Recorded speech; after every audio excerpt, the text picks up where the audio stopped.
Hello drama lovers, welcome to the drama site. మనం మన ఛానల్లో all of us are dead అనే Korean zombie thriller drama explanation ని చేసుకుంటున్నాము.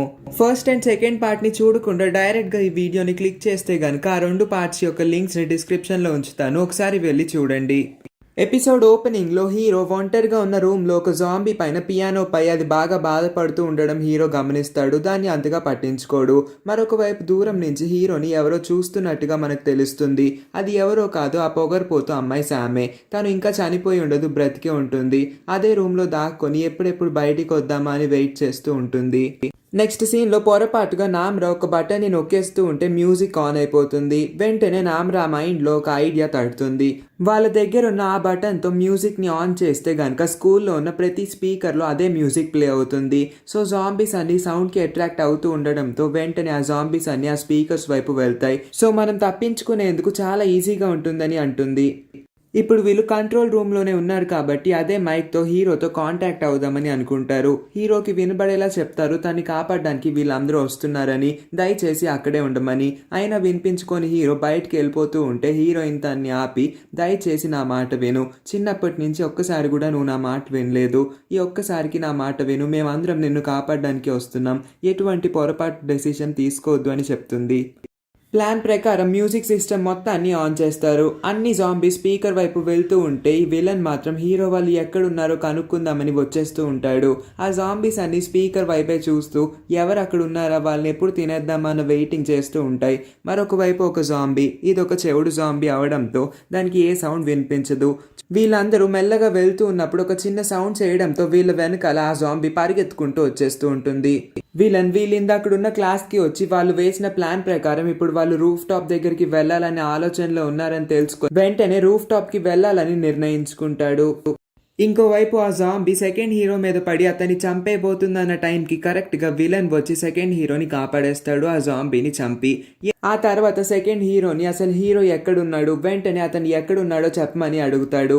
కానీ విలన్కి సెకండ్ హీరో అన్నా కూడా నచ్చదు. ఎందుకంటే ఎప్పుడు సెకండ్ హీరో తన మీద పెత్తనం చెలాయిస్తూ తనకి ఆర్డర్స్ వేస్తూ ఎవరిని హింసించొద్దని, హాని చేయొద్దని చెప్తూ ఉంటాడు. మంచి మాటలు ఎక్కించుకొని విలన్ ఇప్పుడు పగ తీర్చుకోవాలన్న ఆశతో తను ఇంకా పవర్ఫుల్గా ఉండడంతో సెకండ్ హీరోని చంపేద్దాం అనుకునే లోపు నామ్రా వచ్చి విలన్ పై అటాక్ చేయబోతుంది. ఆ అటాక్ లోనే నామ్రాని విలన్ గట్టిగా తోసేస్తాడు.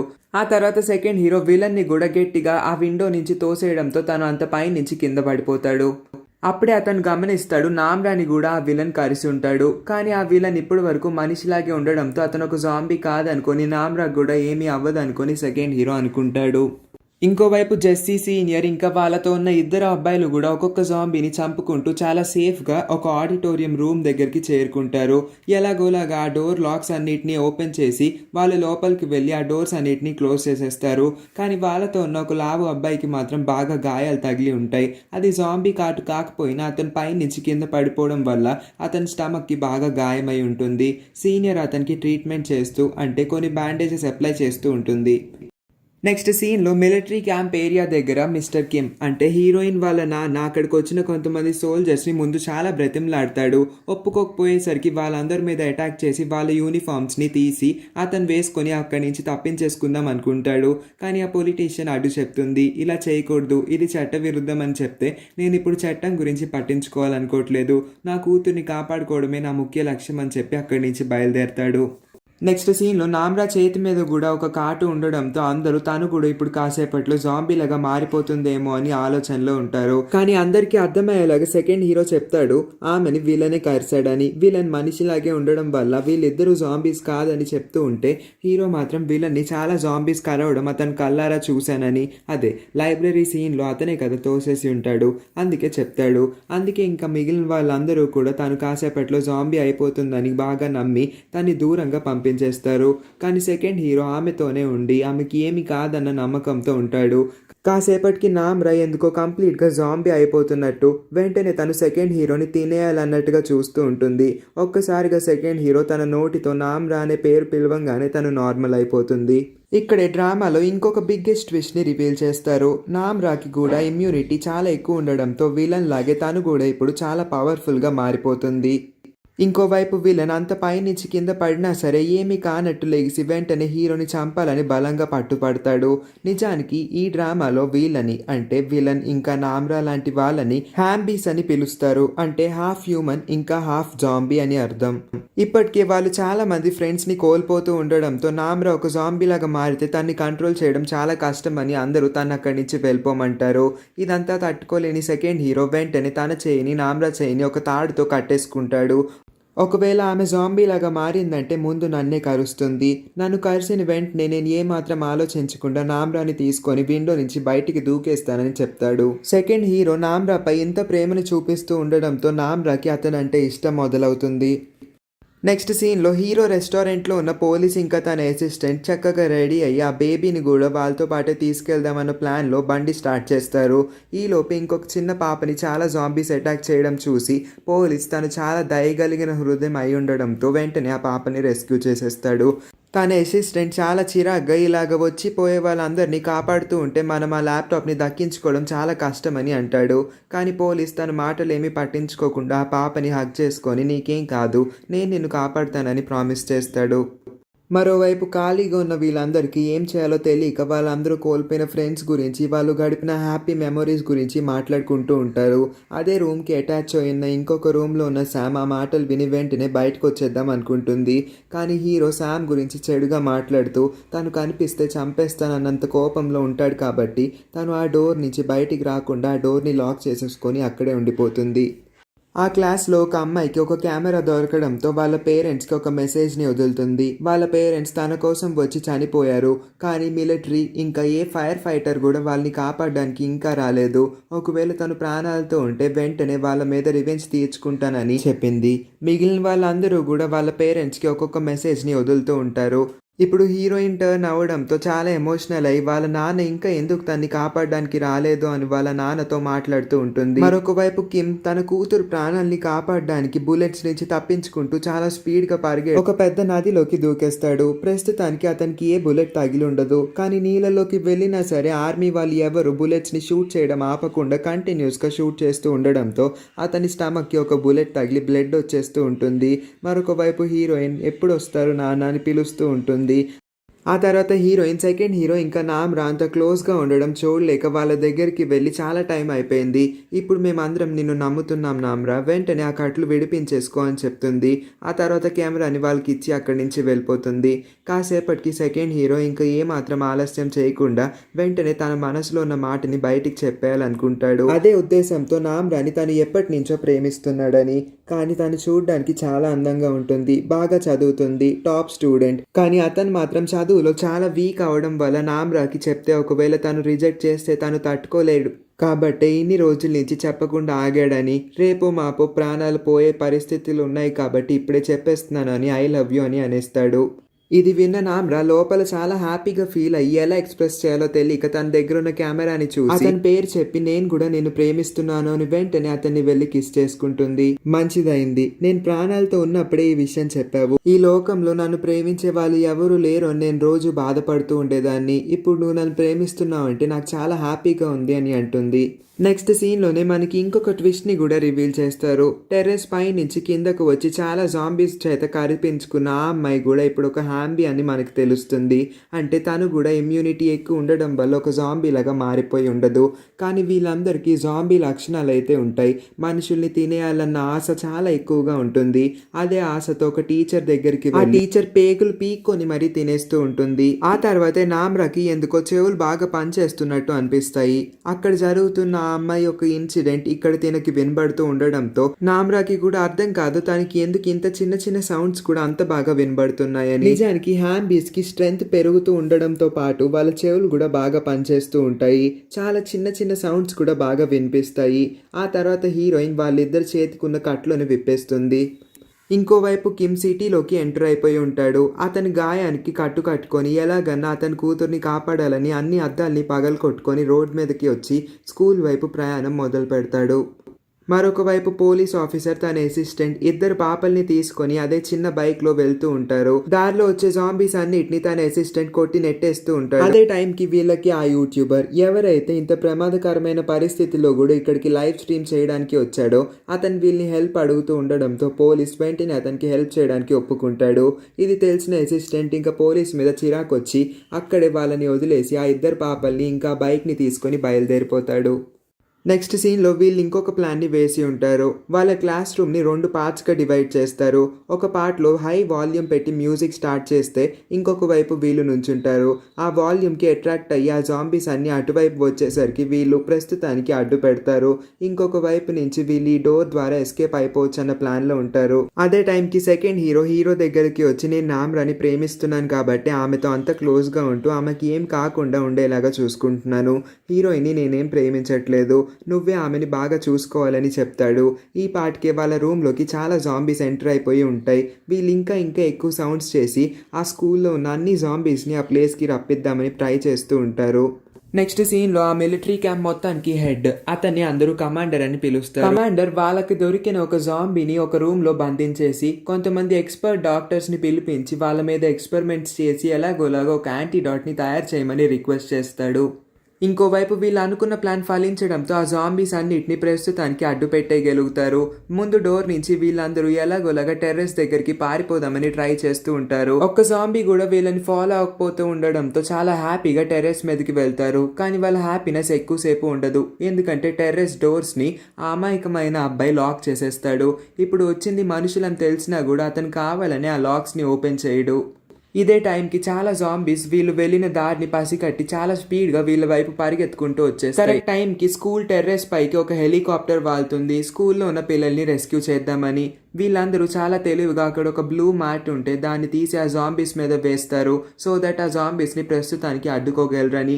ఒక సోల్జర్ ఈ అబ్బాయిని రెస్క్యూ చేయడానికి కిందకు దిగి అతన్ని తీసుకెళ్తూ ఉంటాడు. ఇంకొక వైపు స్కూల్లో ఈ అమ్మాయి చాలా తెలివిగా స్కూల్ మొత్తాన్ని తగలపెట్టేద్దాం అనేసుకుంటుంది.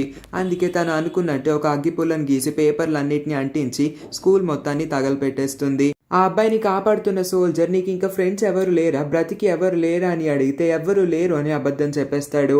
అప్పటికే చాలా మంది డోర్ నాక్ చేస్తూ ఉన్న ఆ అబ్బాయి అప్పటికి నిజం చెప్పకపోవడంతో సోల్జర్స్ అందరూ అతని మాటలే నమ్మి అతన్ని రెస్క్యూ చేస్తారు. ఇంకోవైపు వీళ్ళందరూ జాడ తెలుసుకున్న విలన్ వెంటనే హీరో దగ్గరికి వచ్చి అతని కన్నుని ఎలాగన్నా పీకేద్దామని చూస్తూ ఉంటాడు. కరెక్ట్ టైం కి నామ్రా వచ్చి విలన్ గొంతు పట్టుకొని మర్యాదగా ఇక్కడి నుంచి వెళ్ళిపోమని బెదిరిస్తుంది. ఎంతటికి వెళ్ళకపోయేసరికి తన చేత్తోనే తనే స్వయంగా కిందకు తోసేస్తుంది ఆ విలన్ ని. నామ్రా ఒక హ్యాంబీ అవడం వల్ల, అది కూడా ఒక పవర్ఫుల్ హ్యాంబీ అవడం వల్ల విలన్ మీద కూడా గెలవగలదు. సో ఇప్పుడు విలన్ శక్తులతో పోరాడి గెలిచే స్టామినా ఓన్లీ నామ్రాకి మాత్రమే ఉంటుంది. ఇంకోవైపు ఆ అమ్మాయి ఒక రూమ్ మొత్తం తగలు పడిపోవడంతో ఎలాగోలాగా స్కూల్ మొత్తం తగలు పడిపోతుంది కదా నాకెందుకు అని అక్కడి నుంచి వెళ్ళిపోతూ ఉంటుంది. ఫైర్ అలారమ్స్ మోగడంతో సడన్ గా వాళ్ళు ఇప్పటి వరకు ఎదురు చూస్తున్న ఆ లాక్ ఓపెన్ అవుతుంది. ఆ తర్వాతే వాళ్ళకి తెలుస్తుంది అక్కడికి ఒక హెలికాప్టర్ వచ్చిందని. కానీ వీళ్ళు కొంచెం లేట్ గా రావడంతో వీళ్ళని వదిలేసి ఆ హెలికాప్టర్ వెళ్ళిపోతుంది. ఎంతో ఆశగా ఆ హెలికాప్టర్ వాళ్ళని ఎక్కించుకొని తీసుకెళ్తుందేమో అని చూస్తూ ఉంటారు కానీ అసలు వీళ్ళని ఏమాత్రం పట్టించుకోకుండా వెళ్ళిపోతుంది ఆ హెలికాప్టర్. ఎందుకంటే అంత పైనుంచి వీళ్ళు ఎవరు ఏమీ కనబడరు ఆ హెలికాప్టర్ లో ఉన్న సోల్జర్స్ కి. తగలు పడిపోతున్న రూమ్ లో సడన్ గా వాటర్ సప్లై ఆన్ అవుతుంది. ఆల్రెడీ ఆ స్కూల్ అలా సెట్ చేసుకొని ఉంటుంది కాబట్టి ఆ ఫైర్ అంతా ఆరిపోతుంది. విలన్ కూడా ఆ డోర్ ని ఓపెన్ చేసి వాళ్ళతో పాటు టెర్రస్ పైకి వెళ్దామని ఎంతగానో ఎదురు చూస్తూ ఉంటాడు. ఎందుకంటే తన మొదటి లక్ష్యం హీరోని చంపేయాలని. కానీ అది కుదరకపోవడంతో ఇంకొక దారిని ఎత్తుక్కుంటూ కిందకే వెళ్తాడు మళ్ళీ. ఇంకొక వైపు ఈ హ్యాంబీ అమ్మాయిని ఏ జాంబీ ఏమి చేయదన్న నిజం తెలుసుకొని తను హ్యాపీగా సైకిల్ తొక్కుంటూ తనకు నచ్చినట్టు తిరుగుతూ ఉంటుంది. మెయిన్ క్యాస్ట్ మొత్తానికి ఇప్పుడే అర్థమవుతుంది ఆ విలన్ ఒక హ్యాంబీ అని. హ్యాంబీ అన్న పేరుని వీళ్ళే పెట్టుకొని ఉంటారు. అంటే విలన్ లాగే నామ్రా కూడా ఒక హ్యాంబీ లాగా మారిందన్న నిజం వీళ్ళకి ఇప్పుడే తెలుస్తుంది. ఆ తర్వాత హెలికాప్టర్ వీళ్ళని గుర్తుపట్టాలని కొన్ని సైన్స్ ని అరేంజ్ చేస్తారు. ఫస్ట్ నుంచి కూడా డ్రామాలో మిస్టర్ లీ యొక్క చిన్న వీడియో క్లిప్స్ ని యాడ్ చేస్తూ వచ్చారు. సో ఇప్పుడు సడన్ గా ఇతను ఎక్కడి నుంచి వచ్చాడని మాత్రం కన్ఫ్యూజ్ అవ్వకండి. మిస్టర్ లీ చాలా రీసెర్చ్ చేసిన తర్వాత ఈ వైరస్ కి యాంటీడాట్ ని ఎలా తయారు చేయాలన్న విషయం తెలుస్తుంది. ఒకవేళ ఇంటర్నల్ గా అన్న ఎక్స్టర్నల్గా అన్న మనిషిలో ఉన్న బాడీ టెంపరేచర్ పెరిగితే వైట్ బ్లడ్ సెల్స్ యాక్టివేట్ అయ్యి తనలో ఉన్న ఈ వైరస్ మెల్లమెల్లగా చనిపోతుంది. మిస్టర్ లీ ఈ వైరస్కి జోనస్ వైరస్ అనే ఒక పేరుని పెట్టి ఉంటాడు. మనుషులు వేడి ప్రదేశంలో ఉంటే ఆటోమేటిక్గా వాళ్ళ బాడీ టెంపరేచర్ పెరుగుతుందన్న నిజాన్ని కూడా చెప్తాడు. ఇంకొక వైపు పోలీస్ ఇంకా యూట్యూబర్ ఒక టెర్రస్ పైన ఇరుక్కుపోతారు. ఆ పోలీస్ ఆ యూట్యూబర్ని తిడుతూ నీ వల్లే నేను ఇక్కడ ఇరుక్కుపోయాను, నా అసిస్టెంట్ నన్ను మోసం చేస్తాడని నాకు తెలియదు అనే లోపే అక్కడికి ఒక పెద్ద బస్సు వచ్చేస్తుంది. దాని నుంచి అసిస్టెంట్ చాలా స్టైల్గా హాయ్ అని చెప్పి చూసారా నేను మిమ్మల్ని కాపాడడానికి బస్సు వేసుకొని వచ్చాను అని వాళ్ళిద్దరిని బస్ పైకి దూకమంటాడు. ఆ తర్వాత ఆ బస్ని స్టార్ట్ చేసి చాలా స్పీడ్గా జాంబీస్ నుంచి తప్పించుకుంటూ వెళ్ళిపోతారు. ఇంకొక వైపు టెర్రస్ పైన ఉన్న ఈ స్టూడెంట్స్ అందరూ ఏన్షియంట్ మెథడ్స్ని వాడి అక్కడున్న కట్టె ముక్కలతో ఫైర్ని రాబడదామని ట్రై చేస్తారు. ఎంత ప్రయత్నిస్తారంటే అసలు ఒకరి మీద పడి ఇంకొకరు పడిపోతూ ఉంటారు. కానీ అదే టైంకి నామ్రా చాలా స్లోగా చాలా సైలెంట్గా తన పాకెట్ నుంచి ఒక లైటర్ని తీసి ఇస్తుంది. నేను స్మోక్ చేస్తాను, అందుకే నా దగ్గర లైటర్ ఉంది, తీసుకోండి అని. వాళ్ళందరూ ఇంత కష్టపడి ఇంతసేపు ఆ నిప్పుని రాపట్టడానికి ట్రై చేస్తూ ఉంటే ఇప్పుడే ఇచ్చేది అన్నట్టుగా చూస్తూ ఉంటారు అందరూ నామ్రా వైపు. రాత్రి అయిపోతూ ఉండడంతో ఆ బస్సులో వాళ్ళు చాలా స్పీడ్గా వెళ్తూ ఉండడంతో సైకిల్ మీద వస్తున్న ఈ హ్యాంబీ అమ్మాయిని గుద్దేస్తారు. పాపమని పోలీస్ వెంటనే దిగి ఆ అమ్మాయిని కాపాడడానికి వస్తాడు. ఆ అమ్మాయికి ఏమీ అవ్వకపోవడం చూసి హ్యాపీగా ఫీల్ అవుతాడు. కరెక్ట్ టైంకి మిలిటరీ వాళ్ళు వచ్చి వీళ్ళ మీద షూట్ చేయడానికి ట్రై చేస్తూ ఉంటే నేను ఒక డిటెక్టివ్ని, నా ఐడి కార్డ్ కూడా చూడండి, మమ్మల్ని కాపాడండి, మీకు నిజం చెప్పాలని వాళ్ళతో పాటు వెళ్ళిపోతాడు. సో ఇప్పుడు వీళ్ళు కూడా అదే మిలిటరీ క్యాంప్కి వెళ్తారు. ఆ రాత్రి అంతా వాళ్ళందరూ ఒక చిన్న క్యాంప్ ఫైర్ని వేసుకొని దాని చుట్టూ కూర్చొని వాళ్ళ హ్యాపీ మెమొరీస్ గురించి మాట్లాడుకుంటూ ఉంటారు. ఇంకొక వైపు శామ్కి ఆ కెమెరా దొరుకుతుంది. వాళ్ళ ఫ్రెండ్స్ అందరూ మాట్లాడిన మాటలు వింటూ చాలా హ్యాపీగా ఫీల్ అవుతుంది. హీరో టర్న్ వచ్చేసరికి మనకి ఇందాక చూపించిన మాటల్ని ఇప్పుడు వినిపిస్తారు. హీరో వాళ్ళ మమ్మీతో మాట్లాడుతూ తన ఫ్రెండ్ చనిపోయాడని వాళ్ళ అమ్మమ్మకి చాలా మెల్లగా చెప్పమని, ఈ విషయం తెలిస్తే ఆవిడ చాలా బాధపడతారు. హీరో ఫ్రెండ్ వాళ్ళ పేరెంట్స్ చనిపోయిన తర్వాత వాళ్ళ అమ్మమ్మే హీరో ఫ్రెండ్ని పెంచుతూ వాళ్ళ స్కూల్ ఫీజెస్ని భరిస్తూ వచ్చేదని, అందుకే తను ఎప్పుడు పబ్లిక్ ఫండ్స్ మీద డిపెండ్ అవుతూ చదివేవాడని కూడా చెప్తాడు. అప్పుడే ఆ శామ్కి అంతా అర్థమయ్యి తను చేసింది చాలా పెద్ద తప్పు అని నిర్ణయించుకుంటుంది. సడన్గా శామ్ ముందుకి హీరో ఫ్రెండ్ వచ్చిన విజువల్స్ కనబడడంతో ఆమె కళ్ళు తిరిగి కింద పడిపోతుంది. టెర్రస్ పైన ఉన్న వీళ్ళందరూ ఒక్కొక్కరిగా నామ్రాపై వాళ్ళకున్న అభిప్రాయాన్ని వ్యక్తం చేస్తూ ఉంటారు. హీరోయిన్ కూడా ఫస్ట్ నుంచి నామ్రా అంటే ఇష్టం ఉండదు. ఎప్పుడు హీరోయిన్ మాట్లాడదామని చూసినా నామ్రా మాత్రం వీళ్ళతో మాట్లాడదు. అక్కడే కూర్చున్న సెకండ్ టాపర్ కూడా నామ్రా అంటే నచ్చదని చెప్తాడు. మనం ఇప్పుడు పీల్చుకుంటున్నాం కదా సెకండ్ టాపర్ అని, దానికి కారణం నామ్రానే. నామ్రా ఎప్పుడు ఫస్ట్ ప్లేస్లో ఉంటూ ఉండడం వల్ల ఆ సెకండ్ టాపర్కి నామ్రా అంటే అస్సలు ఇష్టం ఉండదు. ఇంకొక వైపు స్టార్టింగ్ ఎపిసోడ్స్లో శామ్ బయటికి వెళ్ళిపోయినప్పుడు శామ్తో పాటు మిస్ పార్క్ కూడా ఆమెను కాపాడడానికి బయటికి వెళ్తుంది. అదే ఇలా ఒక జాంబీ మిస్ పార్క్ ని కరిసేస్తుంది కూడా. శామ్ వెంటనే అక్కడి నుంచి వెళ్ళిపోదాం అనుకుంటుంది, కానీ మిస్ పార్క్ ని కాపాడాలని కూడా అనుకుంటుంది. ఏం చేయలేక మిస్ పార్క్ శామ్ ని బలవంతంగా ఒక రూమ్ లోకి తోసేసి నువ్వు ఇక్కడే ఉండు, నువ్వు ఎప్పుడు ఎవరితోనూ అలా మాట్లాడకూడదు, రిచ్ పూర్ అనేది స్టూడెంట్స్ మధ్యన ఎప్పటికీ ఉండకూడదన్న ఒక వాల్యుబుల్ పాయింట్ ని చెప్పి ఆమె కూడా ఒక జాంబీ లాగా మారిపోతుంది. పూర్తిగా తను చేసింది తప్పని తెలుసుకున్న శామ్ తన రూమ్ లోనే చాలా ఫుడ్ సప్లై ఉండడంతో ఆ ఫుడ్ ని మొత్తం వాళ్ళ ఫ్రెండ్స్ కి ఇవ్వాలని వెంటనే ఒక కవర్లో వాటన్నిటిని సర్దేస్తూ ఉంటుంది. శామ్ పూర్తిగా మారిపోయింది అనడానికి మనకి ఇదే ఎవిడెన్స్. ఈ సీన్ని చూపించే మనకి శామ్ పూర్తిగా మారిపోయిందని చెప్తారు. ఎందుకంటే ఆ రూమ్లో ఉన్న ఫుడ్ సప్లైని చూసుకుంటే శామ్ అసలు 4-5 నెలల వరకు బయటికి రాకుండా అదే రూమ్లో కూర్చొని ఎంత తింటూ ఉన్నా ఫుడ్ తరగనంత ఉంటుంది. సో తను ఇప్పుడు వాళ్ళ ఫ్రెండ్స్ కోసం బయటికి వచ్చిందంటే ఖచ్చితంగా తను మారిపోయిందని అర్థం. టెర్రస్ పైన ఉన్న అందరూ నామ్రాపై వాళ్ళ ఒపీనియన్ని చెప్తూ ఉంటే నామ్రా కూడా వాళ్ళ మీద తనకి ఎటువంటి కోపం లేదని, నేను అలా ఉంటూ ఉండడం వల్లే మీ ఎవ్వరికి నేను నచ్చను, అది నేను ఒప్పుకుంటాను అని అంటుంది. అంతేకాకుండా నామ్రా ఎప్పుడు చదువుకుంటూనే వాళ్ళ మమ్మీకి మార్క్స్ అంటేనే ఇంపార్టెంట్ కాబట్టి ఎక్కువ మార్క్స్ తెచ్చుకొని వాళ్ళ మమ్మీని హ్యాపీగా ఉంచాలన్నదే తన లక్ష్యంగా పెట్టుకొని ఉంటుంది. ఏ రోజు ఫ్రెండ్స్తో ఆడుకోవాలి, వాళ్ళతో మాట్లాడాలి అని తనకి అనిపించి ఉండదు. కానీ ఇవాళ వాళ్ళ ఫ్రెండ్స్ అందరితో కలిసి క్యాంప్ ఫైర్లో కూర్చొని ఇంత సంతోషంగా గడుపుతూ ఉంటే తనకి చాలా సంతోషంగా ఉంటుంది. అందుకే అందరితో ఇంకొక మాట కూడా చెప్తుంది, ఒకవేళ తను జాంబీలాగా మారి ఇంకా చనిపోకుండా ఉంటే ఏదో ఒక రోజు మళ్ళీ వీళ్ళందరూ ఇలాగే కలిసి కూర్చొని క్యాంప్ ఫైర్ ఎంజాయ్ చేయాలని అంటుంది. ఇంకొక వైపు ఆ బ్యాగ్ని తీసుకొని శామ్ బయటికి వచ్చేస్తుంది. అదే టైంకి శామ్ దగ్గరికి విలన్ వచ్చి మర్యాదగా నీ ఫ్రెండ్స్ అందరూ ఎక్కడున్నారో చెప్పు అని బెదిరిస్తాడు. ఏ మాత్రం నోరిప్పని శామ్ని చాలా కోపంగా విలన్ తన దగ్గరికి లాక్కొని వెంటనే తన్ని గట్టిగా కరిసేసి ఆమెను కూడా ఒక జాంబీలాగా మార్చేస్తాడు. ఎంత బ్లడ్ వస్తుందంటే విలన్ తన్ని అంత దారుణంగా కొరికి చంపేస్తాడు. ఇదే టైంలో ఏం చేయాలో అర్థం కాని హీరోయిన్ హీరోని నీ క్రష్ ఎవరు అని అడుగుతుంది. ఏమీ ఆలోచించని హీరో వెంటనే నా క్రష్ నువ్వే, చిన్నప్పటి నుంచి నేను నిన్ను ప్రేమిస్తూ ఉన్నాను, ఈ విషయం నీకు ఒక్కసారి కూడా చెప్పలేదు అని అనగానే హీరోయిన్ ఎందుకో బాధగా మూలకు వెళ్ళి నుంచుంటుంది. హీరో వెంటనే తన దగ్గరికి వచ్చి ఈ విషయం నేను ఇప్పుడు చెప్పాలని అనుకోలేదు, కానీ నువ్వు అడగడం వల్లే రేపు మాపు చనిపోతాం కాబట్టి చెప్పాలనిపించి చెప్పేశాను. నువ్వు ఎందుకు అంత బాధపడుతూ ఉన్నావని అడిగితే నేను నిన్ను చిన్నప్పటి నుంచి నా బెస్ట్ ఫ్రెండ్గానే ట్రీట్ చేశాను, ఏ రోజు నువ్వు ఇలా చెప్తావని నేను అస్సలు అనుకోలేదు అని. ఇంత పెద్ద షాక్ తగిలించావు కాబట్టి కాస్త నన్ను ప్రశాంతంగా వదిలే, నాకు కాస్త రెస్ట్ కావాలని అక్కడే కూర్చుంపోతుంది. హీరో కూడా తన్ని వదిలేసి కొంచెం దూరం వెళ్తాడు. పగతో రగిలిపోతున్న విలన్ మాత్రం టెర్రస్ పైన హీరో ఉన్నాడని తెలుసుకొని పైప్ లైన్స్ అన్నిటిని పట్టుకుంటూ ఎలాగోలాగా గోడెక్కి మరీ హీరోయిన్ దగ్గరికి చేరుకుంటాడు. అక్కడ హీరోయిన్ ఉండడం చూసి ముందు దాన్ని చంపేద్దాం అనుకుంటాడు కాబట్టి ఆమె దగ్గరికి వెళ్ళి ఆమెను గట్టిగా లాగుతాడు. ఇదంతా చూస్తున్న హీరో కోపంతో ఎలాగన్నా హీరోయిన్ ని కాపాడాలని వెంటనే విలన్ వైపు పరిగెత్తుకుంటూ వస్తాడు. విలన్ కూడా అంతే స్పీడ్ గా వెళ్ళి హీరోని కిందకి వంచేసి దాక్షణ్యం లేకుండా ఏమాత్రం ఆలోచించకుండా తను ఫింగర్ తో హీరో కన్నుని గట్టిగా నొక్కేస్తూ ఆ కన్నుని పీకేద్దామని చూస్తూ ఉంటాడు. మరి విలన్ హీరోని చంపేస్తాడా లేదా ఏం జరుగుతుందో మనం నెక్స్ట్ ఎపిసోడ్స్లోనే చూద్దాము. నా ఎక్స్ప్లెనేషన్ నచ్చితే మర్చిపోకుండా ఈ వీడియోని లైక్ చేసి మన ఛానల్ని సబ్స్క్రైబ్ చేసుకోండి. నెక్స్ట్ పార్ట్స్ని కూడా మిస్ అవ్వకుండా చూడండి. Thank you for watching.